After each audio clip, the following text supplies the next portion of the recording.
if something really challenging comes up, really uncomfortable, with the correct prep, the right integration, people look back on those moments and think, okay, that was beautiful. Yeah. Because I needed like almost that punch in the face. Like I needed that because otherwise I wouldn't have the motivation to change. It showed me, that's the thing, especially with mushrooms, they show you what you need. It's not ever what you want.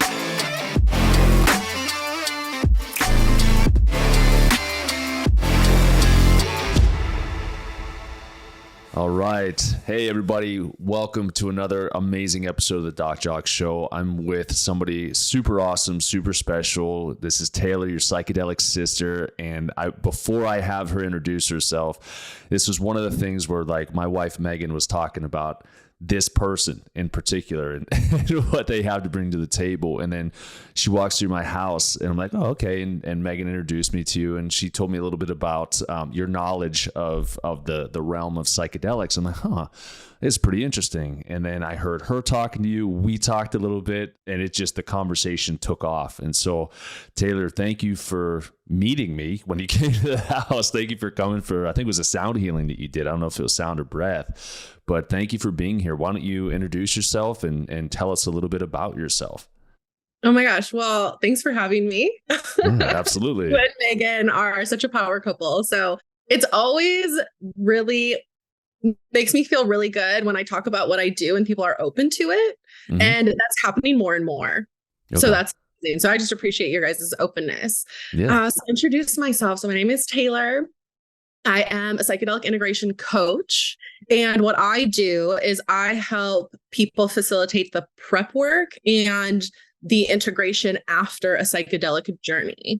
So we do microdose coaching, we do heroic dose coaching, and we do a lot of things in between. So my husband and I, we own Better Days Wellness, and we love helping people with psychedelics because there is a lot of information out there, and at the same time, there's not. Yeah. And so we like to be able to be that resource for people when things go sideways or things are amazing and people don't know what to do with the profoundness of it all. And so we help people with that. We find people really find a path back to themselves. I love that. And the integration piece, and I know I've spoke about this on, I think, a few other podcasts where like, you know, people go on these journeys, whether it's psychedelically with mushrooms or it's ayahuasca or combo or one of these other plant medicines that are out there and available. And they'll do them. And then there's zero integration afterwards. And, you know, you have your experience when you're in it, but a lot of the healing, I think you would agree, comes after. Yeah. Right. And it's like, what the heck do I do with that? You know? Yeah. I always tell people the work begins when the journey ends. Like when the psychedelic part of it ends, that is when the work starts. And for some people, it's totally different durations. Mm-hmm. I always get in my DMs, well, how long is the integration going to take? And it's different, right? Because if you think about it, especially if you're going on to, people go on these very amazing retreats, right? To Peru or Costa Rica. And so they're in this environment of like nature and green, and they're in this tribal format, and they have the maestras, they have all these people supporting them. And then they get on a plane and they go back to their house in Chicago or New York or Dallas, wherever they're at. And all of that support, that environment disappears. Mm-hmm. And so then they're supposed to figure out by themselves. And realistically, right, if you're going through something serious like PTSD, addiction, depression, postpartum, like, I mean, how realistically, it's very hard to do on your own. It's possible. I've seen people do it. I did most of mine on my own before I knew there was this world of integration, but it's hard to do. Mm-hmm. So yeah, that's what we want to help people to make that transition a little easier. Yeah. And we just had a friend come back. He did I think it was 8 ayahuasca sits or something like that. And I actually ran into him at the barbershop, which is pretty cool. And he was telling me a little bit about his experience. And when you were talking about the integration, like he was like out in the jungle in like a little hut, like no cell phone service, no nothing, like just nothing. And then I think it was on the last day they went to go into like the little city that was just like right around. He's like, no, like the stimulation is too much. Like this is too much for me to be able to handle. So to have somebody like you who, you know, you unfortunately went through your own experience where you had to kind of figure it out yourself, but then you were like, well, there's a niche for this. Like there's a massive need, and you've been able to create this type of platform for people to integrate and get long lasting results when they're using these types of medicinal things. Yeah, it's all about actually integrating things into your life. I talk about with my clients, you know, you working out, eating healthy, right? These are all things that are great, but they're a daily practice. Yes. It's not a one-time experience. I don't go to the gym one time and I'm healthy and I have a six-pack. Yeah. That's not what happens. And so I think that's a good analogy to tell people it's not just the experience. There's so much to do after. Sometimes it's really confusing. Sometimes it's really clear. Sometimes it's a little traumatic. There's so many things that can happen. And to have somebody that you can call the next day for some steps, for some guidelines, and you know that they know what the fuck they're talking about, that alone, that alone is like, oh my gosh, I'm not alone in this. Yeah. Right. Yeah. The finding somebody with knowledge too is I laughed immediately as soon as I said that, because there's a lot of people in the woo-woo space that are like, oh shit, like somebody's asked me about integration. I don't know what the fuck integration is. Like I've done my own things where like I've had different things served to me, and then afterwards they're like, see ya.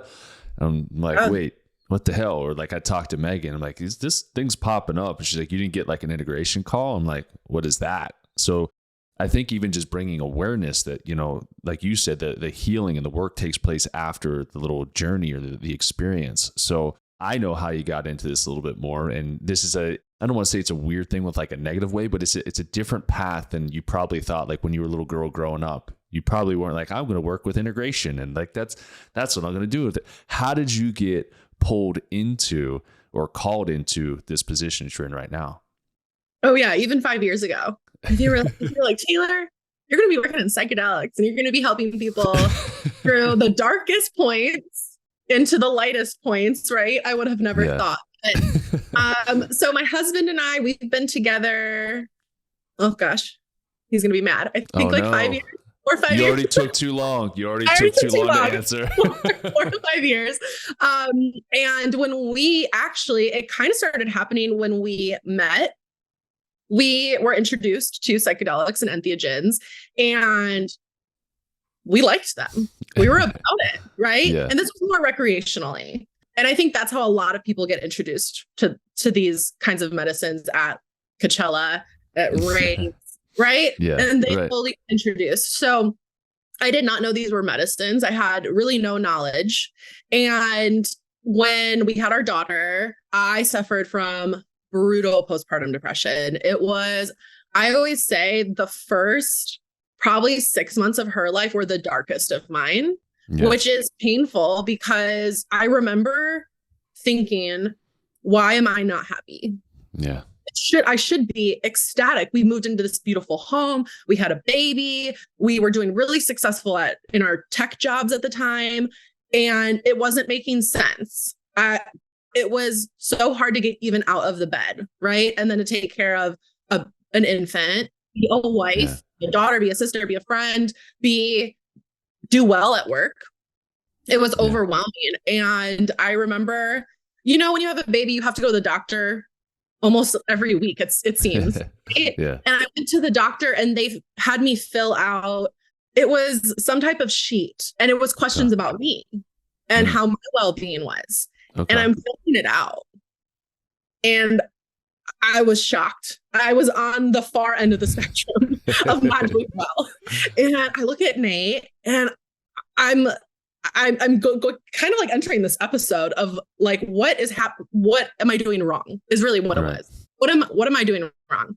We go into the room. The doctor comes in. How's the baby? Da-da-da-da-da. She goes, how are you? And I break down, like fully break down. I think Nate was surprised. You know, our daughter was an infant. She didn't really know what was going on.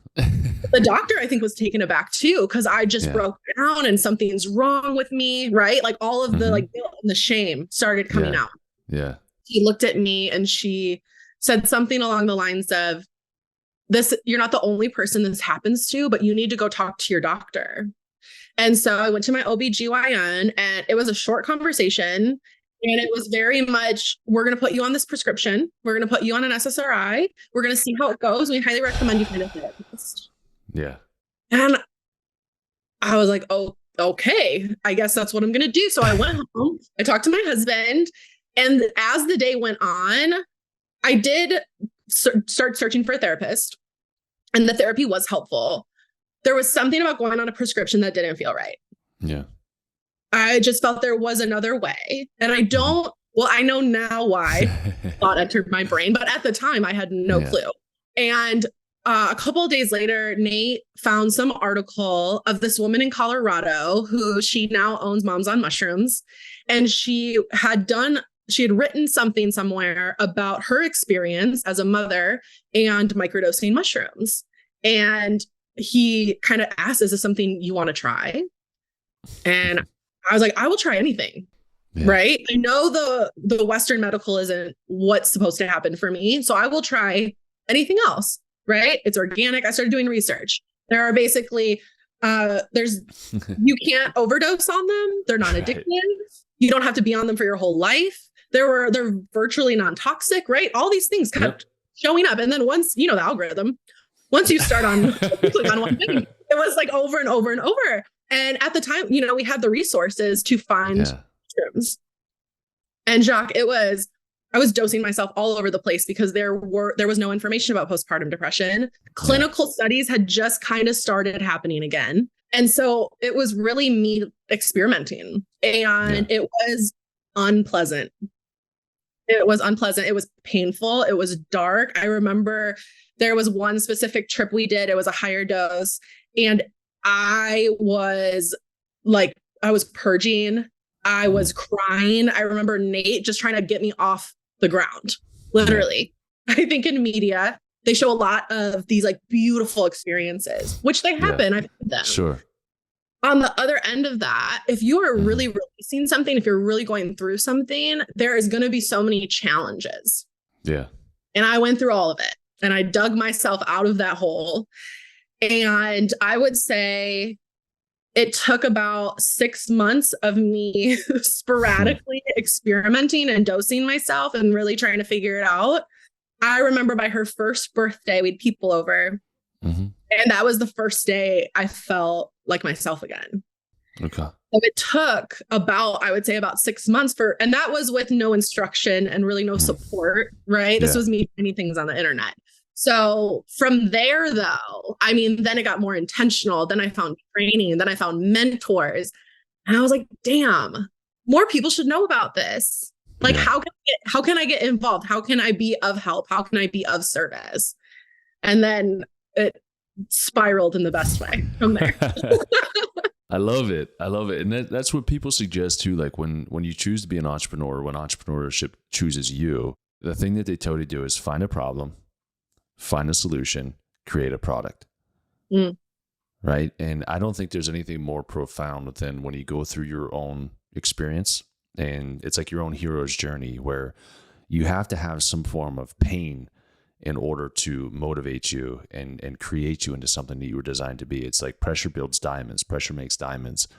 So when it comes to like the postpartum realm of things, like I do a lot of work with fertility, miscarriages, like all of the trauma, to be able to be on the other side. And number one, like for moms that are out there, if you're fresh and you just got your first baby, like number one, like Taylor was saying, like you're not alone, right? Postpartum hits so many women. It doesn't matter how healthy you are or how sick you are. Like you can hedge your bets on trying to be a little bit healthier. So neurotransmitter wise, like, you have more, your gut's a little bit healthier so you can handle a little bit more, but postpartum hits. And I remember Megan got hit with it with our first kid, and she didn't want to admit it because she was trying to do she was trying to hide like the mom guilt and the mom shame. And she was just trying to like bench press a 1 rep max for like 6 months. It was about like 6 months or so. She's like, this is fucking hard. I'm like, yeah, but like open up about it. What can we do? And, we didn't know as much about this. Like when she told me about psychedelics, I'm like, ooh, I remember that one trip in college, and that was not a good one. Like, one trip in college is probably like the tagline for it. But like, I had a dumb experience. I don't even know how much I took. It was a little chocolate heart that was filled with mushrooms, and I watched the new Alice in Wonderland, I think it was. Oh yeah. And they did like the Queen of Hearts, like turned her, like all of her people turned their like swords or whatever towards the screen, and it came 3D to me. And I'm like, oh shit.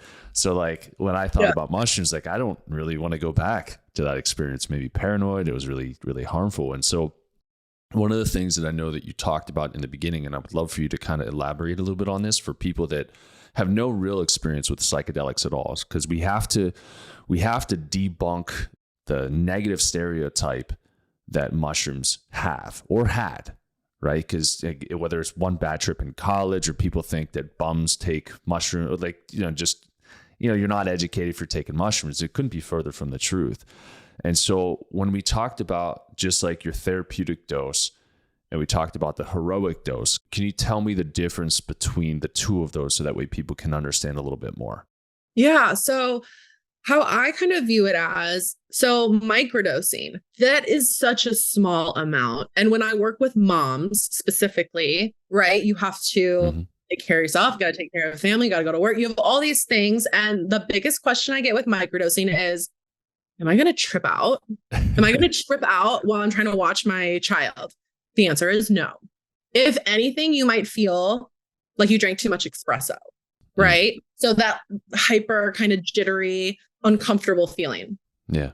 Means you took too much or you took the wrong strain. Okay. Now, when you're getting to higher doses, so there's something called a museum dose, which is like 1 to 2 grams. There's mini doses, there's macro doses, and then heroic, depending who you talk to, there is no real scientific terminology for these doses. Okay. Everyone's kind of throwing their own verbiage at it. Okay. That's fine. But you're doing, with the microdosing, you're doing less than 0.25 of a gram. Okay. A traditional microdose is about 0.1 of a gram. Okay. It's very, very small amount. I would be surprised if you even saw colors more vivid. It's more of a feeling of, I'm having a really good day. Oh, like my thoughts aren't as intrusive, right? Whatever you're working through, your perspective just slowly starts changing. The microdosing is very much a look back medicine. So a week goes by, you look back. Did I improve at all? 2 weeks, 3 weeks. I always say it takes about 4 weeks for people to really settle in and understand, oh, my perspective is changing, my emotion, my responses, my reactions, right? Once you get into those higher doses, so 1, 2, 3, you're going to start seeing the brighter colors. You're going to maybe start seeing a picture slightly move, right? And it's different for everybody. Textures might feel better. Emotions might start flowing. Okay. That heroic dose is typically 5 grams and up. That shit is going to start happening. It's going to be right in front of your face. You're not going to be able to run from it. It's happening. You're in it, right? That though is those higher doses are when people start seeing the people that are feeling really stuck, trapped, frozen. They need some type of breakthrough. Those higher doses is what is going to get you there. Yeah. Highly recommend you have a facilitator, right? Yes. Because it's not always beautiful in the moment. Right. The people I work with, typically if something really challenging comes up, really uncomfortable, sometimes scary, with the correct prep, right integration, people look back on those moments and think, okay, that was beautiful. Yeah. Because I needed like almost that punch in the face. Like I needed that because otherwise I wouldn't have the motivation to change. It showed me, that's the thing, especially with mushrooms, they show you what you need. It's not ever what you want, ever. Yep. It doesn't matter how strong the tension is. It's what they're going to show you what you need. So there's a variety of doses. My biggest advice for people, if they're starting to experiment, start low and go slow. always make sure you're in a safe place. And that means they feel physically safe, because I get a lot of people from social media as clients, and you would be shocked at the amount of facilitators out there don't really take safety very seriously. And that directly affects their experience, right? You hear set and setting a lot. Safety. Like, make sure you're safe, make sure you're with people that feel safe. Right. I heard this quote, and it was, only trip with people you would feel comfortable throwing up in front of. That's fair. Right? Because it can happen. And if you're already uncomfortable feeling people are going to be judgmental of you, or any of those like vibes coming your way, find a different tripping buddy. Find a different person, or find a facilitator, right? There's a ton of people underground that you can do this work with. And you would be surprised if you start asking around to people you trust. I think you would be really surprised how many people are doing this work. It's just finding something you feel safe with, and make sure they're doing integration. Man, if you don't have the prep and in the integration, once you know you're in that container, in general, you're going to feel so much better about it, because you know you're going to have support before and after. Yeah, I think having that information, like you said too, like when you look for a facilitator, somebody to help to administer micro, macro, heroic, whatever dose it is, asking those questions, like what does my prep look like and what does my integration look like? It helps to kind of sort through the weeds of like everyone trying to just get rich quick off of serving psychedelics.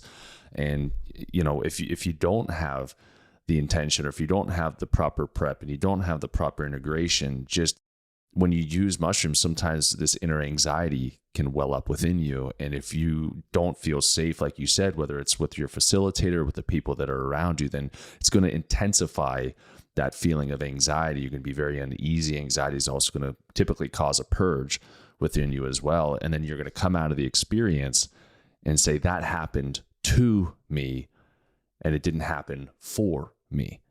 Yeah. Yeah. And so you're less likely to return. Yeah. And another good question to ask, can someone come sit with me and observe?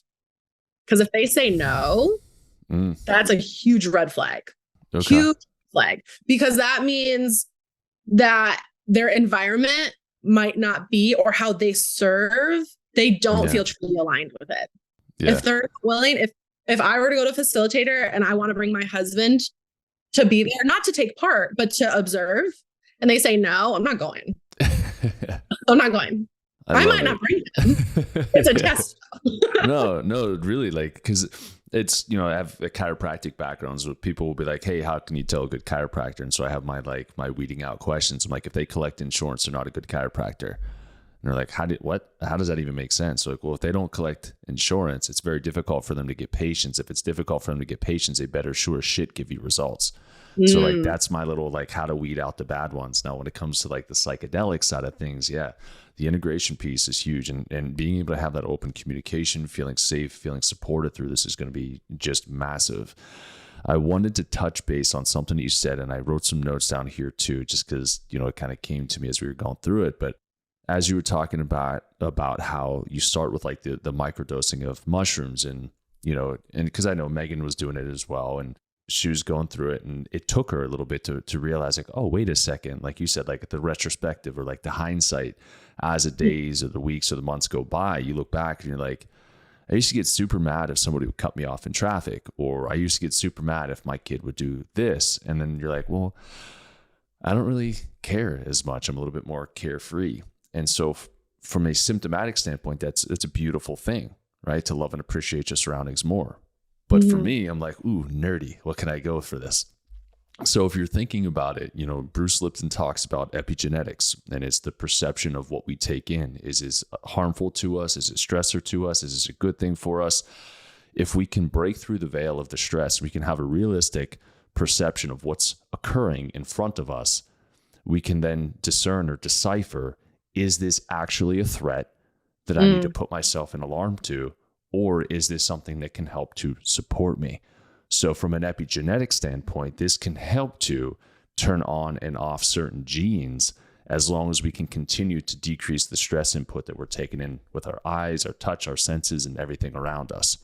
So that's my own 2 cents adding into what you do. So I think that on the flip side, right, is the ego. Yeah. You hear people talking about the ego and psychedelics a lot. And Mm-hmm.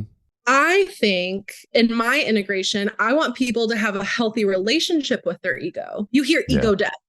Yeah. I've had so many ego deaths. It's like, fucking what are we terrifying. The thought of the egoic death is terrifying. Yeah, but also why are we bragging about it? You know what I mean? Because we don't want our ego to die. Our ego is there for a purpose. It protects us. It has so much of our identity in it. Mm-hmm. So it's about having a healthy relationship with it. So like your example with Megan, it's somebody cuts me off while I'm driving. Is the threat real, or is it bringing up some other reaction from my childhood that I must react with force or yelling or whatever that looks like, right? And that is the ego because it's been with us since we were born. But it's about having a relationship with it, right? Ego, I don't need to react like that right now. Yeah. I'll save that for a different time. So it's all about it's about having a healthy relation. This is my perspective. Yeah. It depends who you talk to, but I think about having a healthy relationship with my ego because there are times I will need it, right? Before this podcast, like amping myself up, right? I need a little bit of that to help me speak with reverence and respect to the medicine, right? Yeah. And it's not all about just me talking about my experience and all of these amazing things that I do, right? Right. It is a little bit, but I also ask my ego for support, right? Act up when you need to, relax when I need you to do also. Yeah. That's like my 2 cents on the ego and how it can help and kind of hinder us too. Yeah, it's the pattern recognition. And I remember Megan, she I think it was for like a week straight, she was freezing up at intersections. Like for whatever reason, I think she was microdosing at the time, and she would approach an intersection and she'd be like, and get like really uncomfortable for her. And what she found out was something had happened. I don't remember if she said it was like a past life or when she was younger, and like she saw like basically a car accident happen in front of her, and she was like going into the intersection, she locked up, and for whatever reason, as she was doing the mushrooms, that came back up again for her, and she was able to kind of process through and move through. And so now she's not afraid of intersections, but she's not as tense when she approaches intersections. Yeah. So, and it's never, for me, it's never about fixing or like in the spiritual space, let it go. Yeah. Right. Like let go. Like I'm not physically holding on to like there's nothing in my hands, right? Yeah. It's about more of acceptance. And I think with mushrooms specifically, they are a medicine of truth and release. So it's bringing it up so you can look at it. Oh, okay. I saw a collision. I saw a really bad car crash as a child. That's why I have this anxiety, right? Now I can see it though. I call it a name. I can thank it, right? Because maybe there were many situations that it kept Megan safe while she was driving. Right, exactly. And then it's, okay, I don't need you all the time. Yeah. And you can kind of separate it and put it in your little box of, I may need you at some point, but it's not a daily thing that I need you. Right. Love it. I love it. So moving from the micro to the mini to the macro to the heroic, and going on the duality of psychedelics, like we kind of talked about before we hit the record, there's the scientific, the nerdy stuff, then you got the woo-woo stuff. How do you merge the two? So I love being a bridge between the two. It allows me to help more people, because there are some people that just want to not be depressed anymore, right? There are some people that want to be really productive at work. You get a lot of those. Tech, corporate, want to be more productive. And there's a time and place for that. And so when I speak to them, I talk more about the science. Eventually they do get to the spiritual. It just takes everyone's on their own journey. Everyone's on their own path. And my job is to meet them right where they're at. Right. So then we have the spiritual side, and those people I want to connect, right? I want to connect. I want to connect with my guides. I want to connect with my ancestors. I want to dive deeper into meditation. Beautiful. Let's talk about it. So when it comes to the science, neuroplasticity and neurogenesis, those are the first things I'm going to jump into. Neurogenesis. Yeah, neurogenesis. I love it. Yeah. It's the tree in your brain growing new branches, new leaves. It's actually creating new neurons. The neuroplasticity, from what I think, it makes your brain more flexible. The word I love to do is adaptable. So it really allows a flexible brain is a happy brain. When we talk about people as they get older and they're old, like grandma style, they're set in their ways is they're what rigid. We say. Yep. Yeah, they're rigid. You know, they're yelling at the neighbor's kids with the ball on the lawn, right? Yep. And that is, as we age, our brain gets more rigid. The neuroplasticity, which is what the classic psychedelics give. So psilocybin, LSD, DMT. There are other psychedelics out there that just don't necessarily work the same as these psychedelics do. So the neuroplasticity, it keeps our brain super healthy. We get really creative. And I don't mean painting. Sometimes it is that. We get creative with our problem solving. We get creative with our reflections. We get creative with our meditations, right? And then you start diving deeper and deeper into yourself.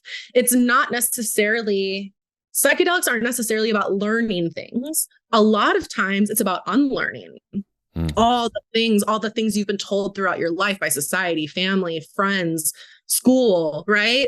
It's like peeling back the layers. It's not necessarily adding new ones. Yeah. Yeah, on the spiritual side, I mean, get me going. I love it. I absolutely love it, because the more spiritual or mystical an experience you can have, the longer the effects are going to work for you. You hear about people meeting God or talking to a deceased loved one, right? These are mystical experiences, or shooting off into space and becoming a star, right? These are all these stories you've heard, and they're all beautiful. The more mystical it can be, the greater impact it's going to have on the person. So yes, I love diving into the spiritual when people are ready for it. Yeah. Because it makes a huge difference. And the mystical experiences are more what you're going to get when you do those higher doses. The microdosing is going to be much more reflection, like truth and reflection. The higher doses, that's when you kind of get to the trippy, the spiritual. You're going to be able to have these experiences that nobody else is going to have. And that's super special. Yeah. Makes you just want to clear my schedule out and try to find somebody to get this. But I had another thing that popped up here too. And so I'll claim this as the way that I feel about this is like, you know, when you're so focused on the facts and you're so focused on the science behind it, to me, it's like, you know, to me, this is like God's medicine. God put this in the ground. Like it was here for us to discover. And then you have man, or humanity, not just like men, but like humanity is trying to go in and look at God's medicine and be like, I wonder what this can do. And our limited mindsets, like, how can I do this? And like my fear always turns into shit. How are they going to patent this into a synthetic version that's going to harm us versus heal us? So like when you're in the nitty gritty and you're like, I need the research, I need this, I need that. That's okay. It's kind of like just making you feel safe with it. But to me, it's like you're living a humanity driven existence. And so as you go up the ladder of like the spiritual, you're like, wait a second, I don't need so much of the facts. Like I know the properties of this, I know what it can do, and you're open to that expansiveness. And so what can happen is we start to leave our humanity and live more in our divinity. And then we realize, we take like that bird's eye view, we look back down, it's like, well, we're a divine being living a human experience. And there's a lot of love and peace and forgiveness and like excitement, because you're like, oh, cool, this is awesome. Like I get to experience this, but how do I now want to experience it? Do I want to shove myself back into the humanity box and never come back out of it? Or do I want to be open to expansiveness? And so I love the spiritual stuff. Obviously, I love the nerdy stuff. I've got like 1,000 nerdy books here, but that just feeds my ego a little bit more and just kind of like pats me on the back. It's like, yeah, I promise it's safe. It's good to go. But I've got herbal books. Like I've got this looks silly, but like it's a thing of juniper berries from our property that I'm going to be doing something with. And like this is something I'm super excited about. Juniper trees are something that were put here on this earth. So when people shoot off into the spiritual side of things or the woo-woo side of things, I know we talked a little bit. I just want you to touch on it. So we go past that with like the integration coaching that you're able to do. And then you have something that I haven't heard you speak about until I saw it on the intake. Like, you son of a gun. Like, you didn't. So talk to me too about like the Akashic records. How did that come up? And just give like a brief description, as brief as you can, because it's very technical, but give a little insight on that. It's very complex. So a little bit of my story about how I got into it is when I started working with mushrooms, a lot of stuff was coming up and it far surpassed my postpartum depression. My postpartum depression was the catalyst. So my suffering was really the catalyst of where I am now. Once I got past that and I healed that, I remember being in a journey and going through my postpartum depression experience, and it kind of stopped. And I thought, did I do it? Am I healed? Am I past it? Yeah. And then shit blew wide open. Yeah. And so I actually had an experience where I was contacted by my ancestors. The Akashic records is specifically for connecting with spirit guides and other people's spirit guides. And so anyone can do a quick Google search on this, but the Akashic records is, there is no end, there is no beginning. At the center of it, it is only love. And that it is mentioned in almost every religious book from the beginning of time. So it is a very old, ancient practice. Yeah. And I was getting a lot of downloads outside of the medicine also. So I was having my experiences in the medicine, and the medicine would end. And then throughout the days, I would be getting all these downloads, and it was very confusing. It was very overwhelming. And I was like, I got to figure this out. This is too much. I had no boundaries because I didn't know what the boundaries needed to be, because I didn't know who was speaking, who was contacting me, right? And this can sound very out there for some people. You're fine. So keep listening. Keep listening. So then I have a few mentors, and a mentor directed me to one person who directed me to another person.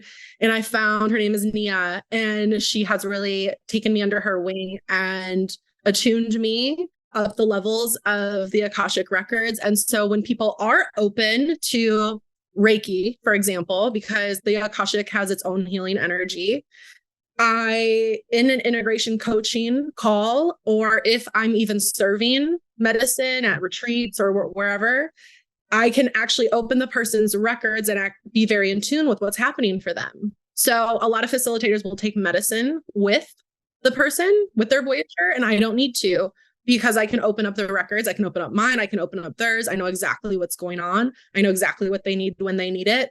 I will get downloads from their guides, people who have been deceased. I can do lineage healing with them. I can do ancestral healing with them, past life healing. So there's so much you can do within the records, and it has really up-leveled not only, the coaching, but all of the other things that we do with our business. So with the coaching, typically my last coaching call, I will open up the person's records for them. They'll get to ask anything they want. And it can be super healing, because sometimes what we all know on like the very innermost of us, what we need to do in situations. And sometimes like about situations that have happened in our past, a past life, there's all these things that we innerly know. And sometimes people just need some validation to bring it up, or to say, okay, like I get it. And it's really fun to open people's records, because it's different every single time. Yeah. And so, that is another thing that I do. Yeah. I'm thinking, like, I was writing it down. I'm like, maybe we can do another one too, or like I have you do like the healing integration, and then open up the Akashic records, and we could jump on another one and just, go over what you were able to pull from me and like how I was able to implement that into because I don't know what'll show up. But yeah, Megan and I have been trying to find one for the longest time. Like we were on Gaia, like the TV app. We're like watching episodes. Yeah, and like, son of a bitch. But I guess like, it's all on that divine timing, and it's like, maybe, if we would have done it before, like we wouldn't have been as open to receiving, even though we're pretty open. But now may be a perfect time to do it. So I'm definitely going to be following up with you after this is done being recorded and see what we can do for that.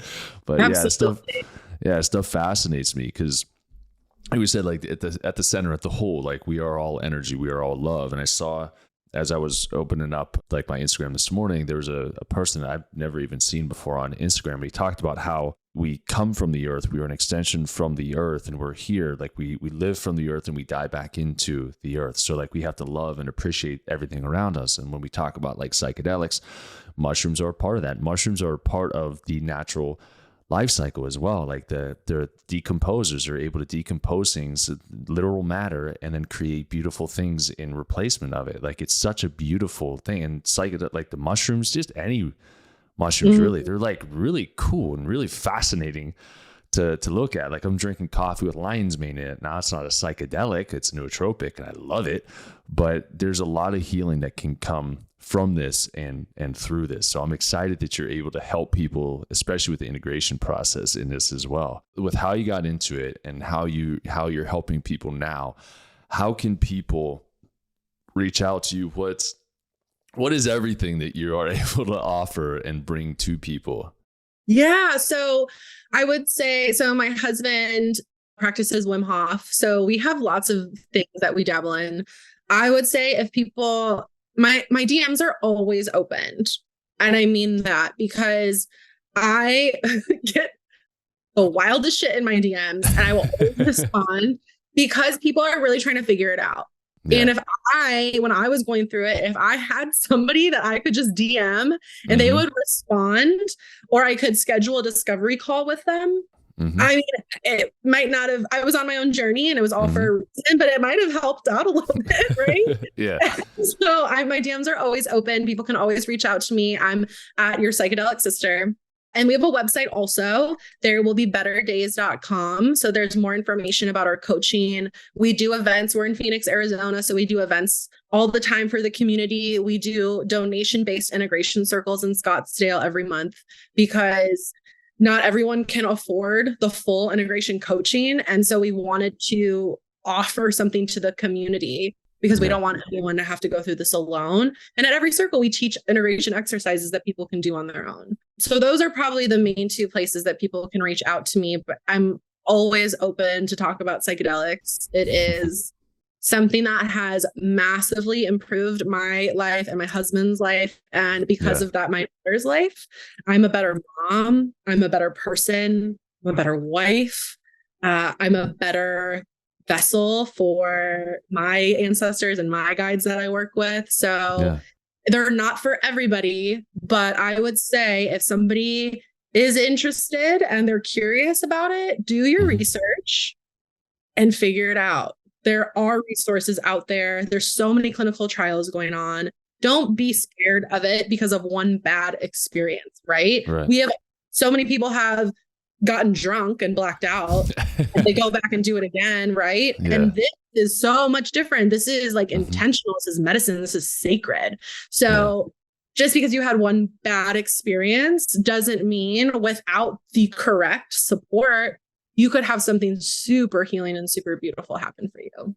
Yeah. And I know that you're passionate about it too, because I know you, me, Nate, and I think Megan was wandering around after the event, but we probably talked for probably 2 hours or so, at least an hour after the ceremony that Megan did for you guys. And we were just going back and forth, and you guys were so educated on the topic where, again, like when I talk to other people about psychedelics and things, sometimes they're just like, they're not all there You know, like maybe they tried a little too many things in their day and their brains aren't firing on all cylinders. But when I was talking to you guys, like, yeah, these guys know their shit. Like, this is great.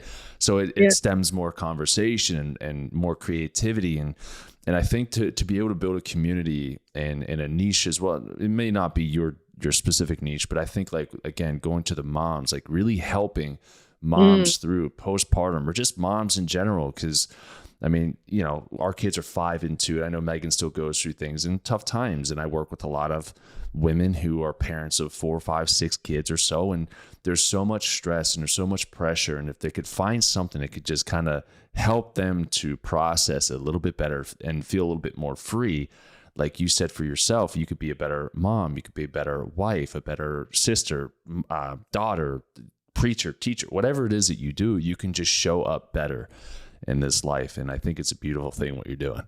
I really do. Thank you. And I'm very passionate about working with mothers, obviously, because of my own experience. We work with a lot of parents in general. Yeah. But if anyone's struggling with depression, anxiety, PTSD, addiction, anything that you're feeling stuck and the traditional things haven't worked. I mean, we help people wean off with the help of their doctors all the time off prescriptions. I work with firefighters. I work with veterans. I mean, we work with so many different kinds of people because at the core, right, we all have addictions. We all have attachments. And to be able to release that, it's not about what you're giving up. It's about what you're going to get once you do. Yeah. And I think people lose sight of that. So it's not always a blissful process. You have to be ready to really like dig in deep and go for it. Because on the other side of it, once you start releasing all these things, I mean, I've seen wild things happen, even with just the small doses, even just the microdosing. Like women, their menstrual cycles start regulating. They start not having their PMDD disappears. The chronic pain in people all of a sudden goes away. You know what I mean? There's all of these other side effects that turn out to be these very positive experiences for people. Yeah. So people are struggling and the medication isn't working. The therapy isn't working, right? It might be time to try something new. Yeah. I love it. And thank you for bringing up the firefighters and the veteran thing as well, especially the vets. Like vets to me are like the guinea pigs of society. Like they are so misused, misguided, mistreated. Like it's sad to see what happens to those people. But I appreciate you also letting people know, hey, if you're one of those, you fit into those categories, not just women that you work with, not just moms, like this is for everybody. So yeah. As long as you're feeling called to it, like that curiosity is there. Yeah. Watch How to Change Your Mind on Netflix and see. That is what I always direct people to, because Michael Pollan did such a good job. There's a book that it's based off that he also wrote. Yeah. If it's intriguing to you and something in you is thinking, I might want to try that. Yeah. Start looking around. Reach out. Yeah. If you watch that on Netflix and you don't want to try mushrooms, I don't think you actually watched it. Like it's good. So good. You're like, oh my gosh, like that, you could do that and then that and then that. And you're like, okay, all right. So I wanted to ask some funny like icebreaker questions in the beginning of this, but I'm just going to wrap it with it. Okay. Because we just kind of dove right in. So I'm going to start doing this with more of my guests just for shits and giggles and for fun. So in terms of my random questions for you, if you could have one superpower, what would it be? Okay, so after we just talk about like all this self-development, it would be to eat anything I want and not have like any negative effects, because I love food. Like if my husband, we have a night for a babysitter, we don't have anything going on, we're going out to eat. And we are going to find love. You know what I mean? I just love, we're both big sweet tooths, but to be able to not have to regulate ourselves. I think it's a great superpower choice. Yeah. I don't think I've ever heard that one as a superpower, but yeah, like that would be fantastic. Like, be eating pancakes all the time. Yep. I'd just be shoving. I would fold an entire pizza in my mouth and just try to shove it in. Buffalo chicken pizza right down the hatch. No regrets. All of it. All of it. Yeah. And then the other one, the last one, this I just thought it was kind of fun too. If you could teleport to any place in the world, where would it be and why? So that's a really good one because my first thought was somewhere in Europe because I've never been. Okay. And I've always wanted to go. Probably Paris, Okay. even though I'm smoky. I don't care. Always wanted to go. But otherwise, if I could, does it have to be in this timeline or can it be just like past or future? Yeah, you go past future. Let's extend it. Why not? Yeah. Yeah. So I would want to go into the past and to see like the continental US's landscape before it was colonized, because I think that would be so beautiful. Do you think you'd be able to handle that? I don't know. Because then you would see what we did to it. I know. And I think that because I have so much connection with my ancestors, I get a lot of visuals. And it is, I don't know if I'd be able to handle it, but I think that's what I would want to see. I would want to see people like living at like our core in tribes. I would love to be able to see that. Yeah. I think if I did that and I went to a random place and time, I'd want to go hang out with Da Vinci. Oh, okay. I want to know how his mind worked like that. Like I've always been fascinated. That dude was way before his time. Like when we went to over there, like we went to the town of Da Vinci outside of, I think it's outside Florence, somewhere around there. And like there had a whole museum and like the sketching and like he had the human anatomy and he had the obsession of this stuff. I'm like, how the hell did you do that? But I wonder if he did psychedelic. It's definitely possible. I have his not autobiography. I got like a giant thick biography book of his. Maybe I'll read it again and see if I can comb through that. But anyways. That would be awesome though. That'd be amazing. Sit and watch. Awesome. Yeah. Well, thanks again, Taylor, for jumping on with us today. I really appreciate you giving us your time. Be sure to tell Nate I said hi, and we're all going to have to get together at some point, talk more about this stuff. But thank you for coming on. Oh my gosh, thank you for having me. I really appreciate it. This was an amazing experience.